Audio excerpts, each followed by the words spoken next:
안녕하십니까. 저는 주식회사 그린어리의 황유식 공동대표입니다. 저희 그린어리는 기후변화 대응을 위해서 자발적 탄소 크레딧의 인증 그리고 거래를 하는 플랫폼 카프를 운영하는 회사입니다.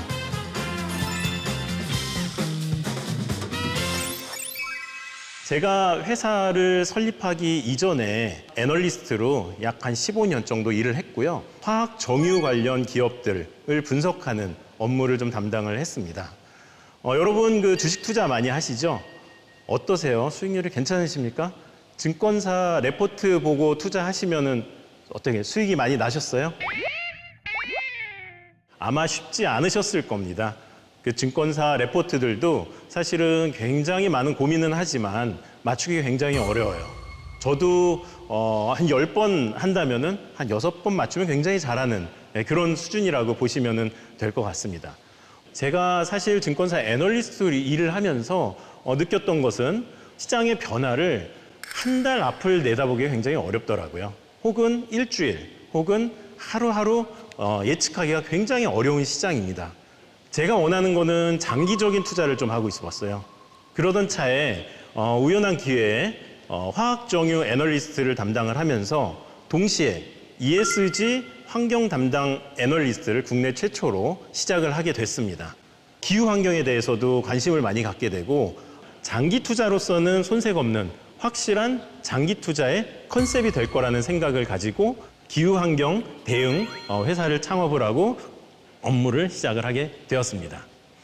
여러분, 온도가 지금 산업화 이후에 몇 도가 올라갔는지 아세요? 벌써 한 1도에서 1.2도씩 올라갔다고 얘기를 합니다. 그리고 앞으로 한 20년 안에 1도씨가 또 올라간다 그래요. 별거 아니라고 생각하실 수 있죠. 밤낮의 기온 편차, 그리고 여름, 겨울 편차 보면은, 별거 아닌데, 그 정도 가지고 뭘 이렇게 호들갑이야? 이런 이제 생각을 하실 수가 있는데, 자, 사람의 온도, 체온이 얼마입니까? 36.5도. 2도씨만 올라도 열병이 났다 그러면서 병원에 가야 됩니다. 2도씨만 내려도 저체온증으로 병원에 가야 됩니다. 그만큼 평균 기온의 변화는 상당히 중요하다. 그리고 치명적이다라고 보시면 될 것 같아요. 마지막 빙하기 시대가 11만 년 전 이하에 시작이 돼서 12,000년 전에 이제 끝났다고 하는데 그때의 기온이 지금보다 6도가 낮았다 그럽니다. 생각보다 굉장히 작은 폭의 어떤 기온 하강이었습니다. 그만큼 그 지구 평균 기온이에요. 그 평균 기온의 이 작은 폭은 굉장히 중요하다는 겁니다. 그래서 지구 변화 기온의 0.1도, 0.2도의 변화는 전체 생태계가 살아가는 데 있어서 상당히 중요한 역할을 한다라고 보시면 될 것 같아요. 기후변화에 관한 그 정부 간 협의체 IPCC라는 데서는 5년에서 8년마다 주기적으로 레포트를 발간을 합니다. UN 산하의 기관이고 가장 권위 있는 기후변화에 대한 협의체 그리고 가장 권위 있는 레포트라고 보시면 될 것 같아요. 2007년에 발간된 IPCC 4차 보고서에서는 기후변화의 원인이 인간에 의한 것이 가능성이 굉장히 높다라고 얘기를 했습니다. 그리고 2014년도에 발간한 IPCC 5차 보고서에서는 인간에 의한 원인이 굉장히 맞을 것 같다라고 얘기를 했어요. 올해는 2022년도에는 6차 보고서가 최종적으로 인간에 의한 영향이 명백하다라고 밝혀졌습니다. 지구 기후변화는 인간에 의한 활동에 의한 것이고 그 속도는 더 빨라지고 있고 그 피해는 더욱 심각해지고 있다라고 얘기를 하고 있습니다. 유엔에서는 이런 이제 기후 위기를 극복하기 위해서 온실가스를 감축하고자 협약을 맺고 있습니다. 1997년도에 맺어진 교토 의정서에서는 선진국들의 온실가스 감축을 약속을 했어요. 요거는 선진국들만 감축 의무가 있어요. 그리고 탄소 감축량이 5.2%에 불과했습니다. 5.2%의 감축을 하자라고 약속을 합니다. 거기서 고안된 그 제도가 탄소 배출권 거래 제도예요. A라는 기업이 탄소를 1톤 감축하는데 10,000원이 들어요. 근데 B라는 기업이 1톤 감축하는데 5만 원이 들어요. 그럼 어떻게 하면 좋을까요? 이 5만 원을 A라는 기업에 투자를 하면은 5톤을 감축을 할 수 있죠. 내가 감축하면 1톤인데 이쪽으로 투자를 하면은 5톤이 감축이 됩니다. 그래서 조금 더 비용 효율적으로 감축을 하자라는 차원에서 탄소 그러니까 배출권 거래제라는 제도가 교토의정서에서 고안이 됐고요. 그게 앞으로도 굉장히 중요한 역할을 할 거라고 보시면 될 것 같습니다. 5년이 지나고 나니까 나 이거 못하겠어 하고 탈퇴하는 국가들이 생기기 시작을 했습니다. 그래서 이제 다시 재정비를 해서 2015년에 맺어진 파리 기후 협약이라고 보시면 될 것 같아요. 파리 기후 협약은 선진국뿐만 아니라 유엔에 가입되어 있는 대부분의 나라들이 온실가스 감축에 의무를 부과를 했습니다. 그리고 그 양이 어느 정도라고 그랬죠? 100% 감축을 하기로 했습니다. 근데 산업화 이전, 그러니까 산업화 이후 150년 동안 모든 산업은 탄소를 배출하는 방향으로 이루어져서 지금까지 온 겁니다. 그러면 탄소 중립이라는 거는 150년 이전으로 다시 돌아간다는 얘기예요. 150년 동안 어떤 변화가 있었습니까? 내연기관 자동차가 발명이 돼서 지금 이렇게 빠르게 도로를 지금 달리고 있고요. 트랜지스터와 반도체가 발명이 되면서 TV, 휴대폰, 각종 IT 기기들이 지금 우리가 편리하게 사용을 하고 있습니다. 뭐 전구와 그리고 이런 이제 에어컨 그리고 이제 에너지를 사용하면서 굉장히 쾌적한 환경에서 우리가 생활을 하게 되었습니다. 근데 그게 바로 다 탄소를 배출하는 그런 화석 연료를 기반으로 해서 이루어진 발전이라는 거죠. 지금 탄소를 글로벌리 연간 590억 톤이라는 양을 배출을 하고 있어요. 이 150년 동안 일어났던 이런 산업 발전을 지금 반환점을 돌아서 되돌림하는 과정에는 탄소를 배제하고 감축하면서 다시 150년 전으로 돌아가야 된다라는 것입니다. 그 감축량은 100% 감축을 해야 된다라고 약속을 했습니다. 언제까지? 2050년까지. 앞으로 30년도 남지 않은 기간 동안에 100% 감축을 해야 됩니다. 그리고 우리나라도 2050년 탄소 중립을 발표를 했고 2030년까지는 NDC 40% 감축 목표를 발표를 했습니다. 예전에는 정부 그리고 대기업들만 이제 감축을 이제 했다면 앞으로 지금 파리 기후 협약 시대에서는 모두가 감축해야 되는 시대로 바뀌어 버렸습니다. 작은 기업 그리고 지자체 그리고 학교 그리고 개개인들 모두가 온실가스를 감축해야 됩니다. 그래야지 제로가 되지 않습니까? 정부가 지금 탄소 배출권 거래제라는 거를 도입을 해서 운영을 하고 있는데 이제 이것만으로는 부족하다. 정부가 자꾸 다양한 감축 노력을 다 관장하기는 어렵다라는 겁니다. 그래서 나오게 된 개념이 자발적 탄소 감축 노력이 시작이 돼야 된다는 거고요. 파리 기후 협약에서는 자발적 탄소 감축이 굉장히 중요한 그런 감축 메커니즘으로 이제는 자리를 잡을 거라고 생각을 하고 있습니다.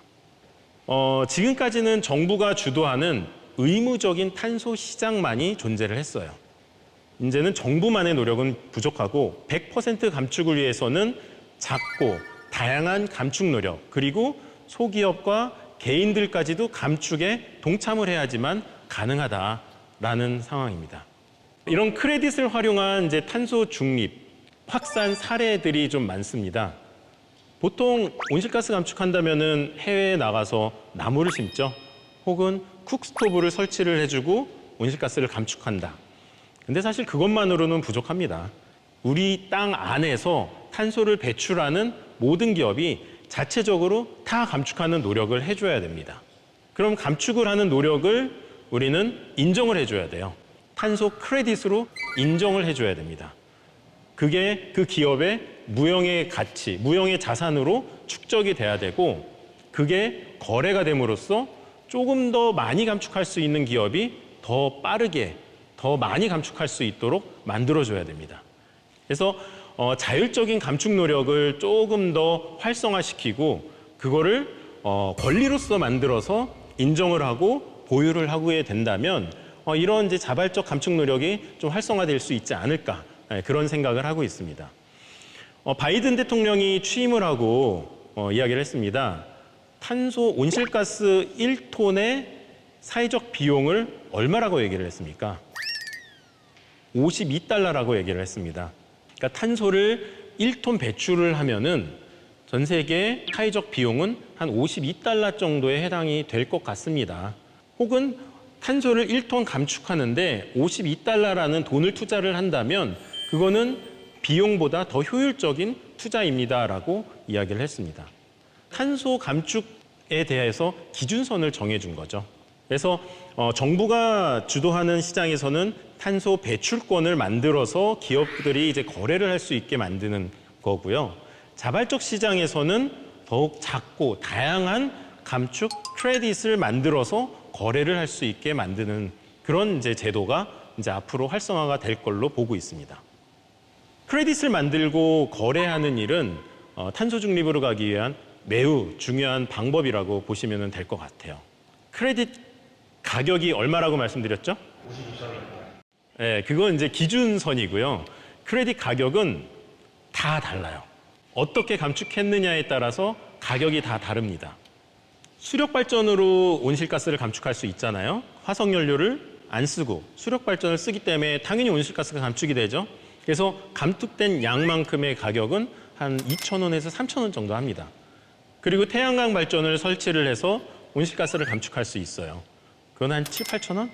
나무를 심는 조림이나 재조림을 통해서 감축을 한다면 2만 원에서 3만 원까지도 가격이 지금 매겨지고 있어요.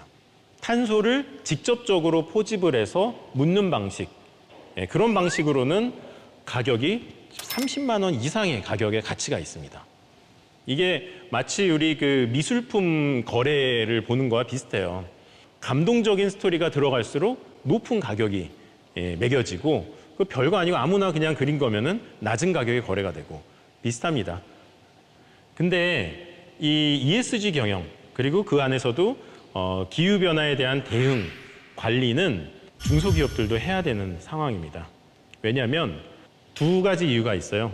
첫 번째는 이게 글로벌 기업들이 무역을 위해서 무역 장벽으로 사용하고 있어요. 애플이 그리고 마이크로소프트나 그리고 아디다스, 나이키가 우리랑 거래를 하려면 이런 기후위기 대응을 하지 않는 기업하고는 거래를 안 할래. 그럼 해야 되겠죠. 비용을 투자해서라도 해야 됩니다. 지금부터 노력을 해야지 더 앞선 벤더가 될 수 있다라는 거고요. 두 번째는 제품의 경쟁력도 그 저탄소 생산 제품이 경쟁력이에요. 농산물 보시면은 뭐 유기농으로 지어졌다. 친환경 농산물 좋아하시죠? 마찬가지예요. 제품들도 저탄소 인증 제품이다. 그게 이제 요즘에 MZ 세대들은 그런 것들을 더 많이 좋아하고 계십니다. TV에서 많이 보셨죠? 북극곰이 녹아내리는 얼음 위에서 위태롭게 서 있는. 근데 사실 저는 그걸 보면서 제일 같지가 않아 보였어요. 너무 먼 얘기. 혹은 불타는 이제 숲을 보여주면서 굉장히 이제 경각심을 이제 자극을 하는데 이제는 내가 직접 동참할 수 있는 방법으로 온실가스 감축의 수단들이 바뀌어야 된다라고 말씀을 드리겠습니다. 지금 이 그림을 보시면은 어떠세요? 색감이 굉장히 좋죠. 그 호킨스 교수가 만든 워밍 스트라이프스라는 그 그래프입니다. 지구 온도 변화를 선으로서 나타냈습니다. 산업화가 시작된 1850년도부터 지금까지의 매년 지구 평균 기온을 색깔로서 표현을 했습니다. 파란색이 온도가 낮은 상황이고요. 빨간색이 온도가 높은 그런 이제 해라고 보시면 될 것 같아요. 요 다음 사진 보시면은요. 어느 그 비건 레스토랑에 갔는데 한 벽면에 이런 사진이 걸려 있더라고요. 손님들이 이걸 보고 물어보더라고요. 와, 그림 예쁘다. 야, 저 그림 얼마예요? 그러면 이제 직원들이 가서 이제 설명을 해드리죠. 이거는 에드워드 호킨스 교수님께서 그린 워밍 스트라이프스라는 거고 지구 온도 변화를 나타낸 거고 기후위기가 이렇게 심각하게 변하고 있습니다. 그러니까 이거를 듣고 이제 손님들은 이게 그 변화가 좀 많이 생기고 있구나. 그러면 나도 이제 실천을 해야 될까? 혹은 위기 변화가 생기고 있다는 것만으로도, 인식하는 것만으로도 이제는 행동을 하기 위한 어떤 중요한 시발점이라고 보시면 될 것 같아요. 그리고 손흥민이 뛰고 있는 토트넘 좋아하시죠? 손흥민의 토트넘이 작년 9월에 첼시와의 홈 경기를 탄소 중립 축구 경기로 개최를 했습니다. 이게 뭐야? 탄소 중립 축구 경기가? 축구 경기를 개최하기 위해서는 많은 관중들이 자동차를 타고 오시죠. 그리고 먹고 마시고 쓰레기 배출하고, 그리고 전기를 써서 스테디움을 밝히고 물로 잔디를 관리를 하고 디젤 발전기를 써서 동력을 좀 활용을 합니다. 그리고 선수들은 옷을 입으면서 이런 이제 탄소 발생되는 그런 유니폼들을 착용을 하고요. 근데 이거를 탄소 중립 경기로 개최를 했다는 거예요. 탄소 배출량을 하나씩 산정을 다 해가지고 이거를 감축 사업에 투자를 함으로써 상세를 한 겁니다.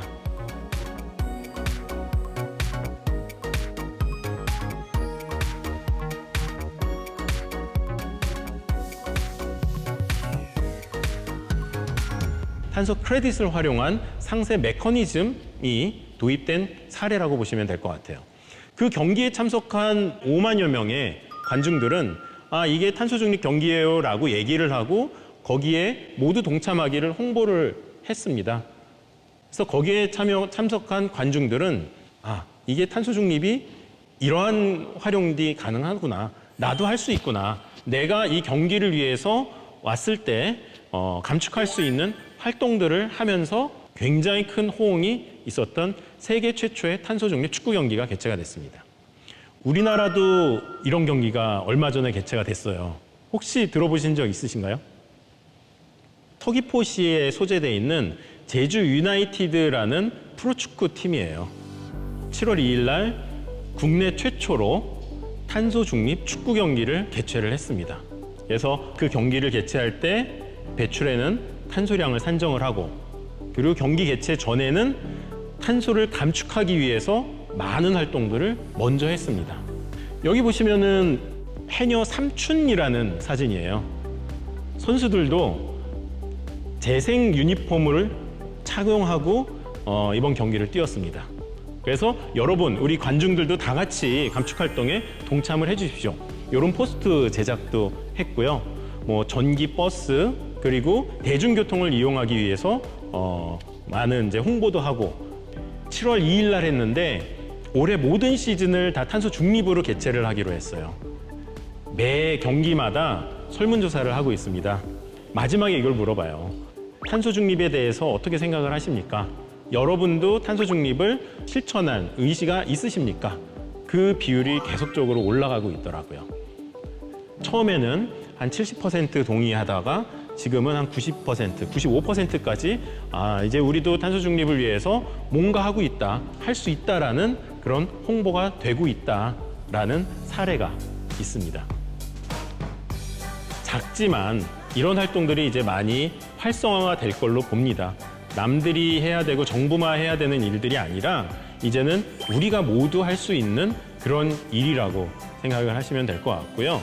탄소 중립 문화가 지금 널리 확산이 돼서 더 빠르게, 특히 우리나라 안에서 탄소 중립의 문화가 더 빠르게 확산이 되고 탄소 중립으로 가는 경로가 더욱 빠르게 이루어졌으면 좋겠다라는 생각으로 오늘의 강연을 이제 마치도록 하겠습니다. 오늘 그 많은 질문들을 올려주셨습니다. 관심이 많은 질문부터 답변을 드리도록 하겠습니다. 최근 에너지 위기로 인해서 ESG에 대한 회의적 시각이 대두되고 있는데 앞으로 ESG의 방향성은 어떻게 될 것이라고 생각하실까요? ESG 전도사라고 불렸던 블랙록조차도 최근 ESG가 기업 성장을 저해한다는 입장을 밝힌 것으로 알고 있습니다. 이에 대한 대표님의 생각이 궁금합니다. 최근 블랙록이 살짝 꼬리를 내린 건 맞는 것 같아요. 다만 2050년 탄소 중립의 목표는 변하지가 않았습니다. 그러니까 가는 경로의 변화일 뿐이지 궁극적인 목표는 바뀌지 않았다라는 겁니다. 지금 이제 블랙록이 이렇게 이야기하는 이유는 우크라이나 전쟁이나 그리고 최근 금리 인상으로 인한 어떤 경제 위기, 경제 침체의 위기, 그래서 기후 위기 변화와 경제 위기를 어느 정도 조율을 할 필요성은 있다. 라는 것 때문에 이런 이제 메시지를 낸 거라고 좀 보고 있는데, 이게 하지 말자 혹은 다시 되돌리자, 아무것도 아니다, 이런 의미는 아니라고 생각을 합니다. 그래서 잠깐의 어떤 숨고르기 정도라고 지금 보시면 될 것 같고, 오히려 이런 과정이 순위 골라지면 2050년 점을 찍었을 때 더 급하게 갈 수 있는 계기가 된다라고 보시면 될 것 같습니다. 네, 그 다음에 이제 두 번째 질문을 주셨어요. ESG 경영의 환경보호 부분에서 기업이 가장 먼저 신경 쓰는 부분은 산업전기를 친환경 발전으로 충당하는 부분인 것 같습니다. 다만 최근의 기후위기가 기존 환경을 변화시키면서 친환경 발전의 효율이 감소되거나 전력 수요의 피크를 잘 대응하지 못하는 문제가 있는 것 같습니다. 혹시 기업 차원에서도 이러한 문제를 인지하고 대응하는지, 아니면 당장 큰 문제는 아닌 것으로 여기고 있는지 궁금합니다. 최근에 친환경 전기로 이제 변화하는 과도기라고 보시면 될 것 같아요. 과거에 화석연료는 굉장히 안정적인 전력이었죠. 하지만 저개발도상 국가 같은 경우는 전력 수급이 그나마도 원활하지 않다고 합니다. 그런 걸 과도기이기 때문에 이런 불완전한 이제 수급이 있지만, 점차 기술이 개발이 되고 혹은 에너지 저장 기술이 개발이 되고, 그리고 재생에너지에 대한 설치가 더 많이 늘어난다면 우리가 원하는 안정적인 이제 전력을 얻을 수 있다. 그렇게 좀 생각을 하고 있습니다. 그래서 기업 차원에서는 자체적으로도 이제 그 재생에너지 설치를 좀 하는 것도 좀 많이 고려를 좀 해보셔야 될 것 같아요. 군산이나 전라도 쪽에 가보면은 농가들에서는 의외로 지붕에 태양광 발전을 설치한 곳이 엄청나게 많더라고요. 그러니까 사실 이제 외부에서 공급이 어느 정도 차질이 생겨도 자체적으로 대응을 할 수 있는, 기업들도 그 잉여 부지나 혹은 다른 활동을 통해서 재생에너지를 직접적으로 소유하고 관리하고 그리고 이제 설치하는 그런 이제 노력을 좀 할 필요가 있지 않을까 생각을 하고 있습니다.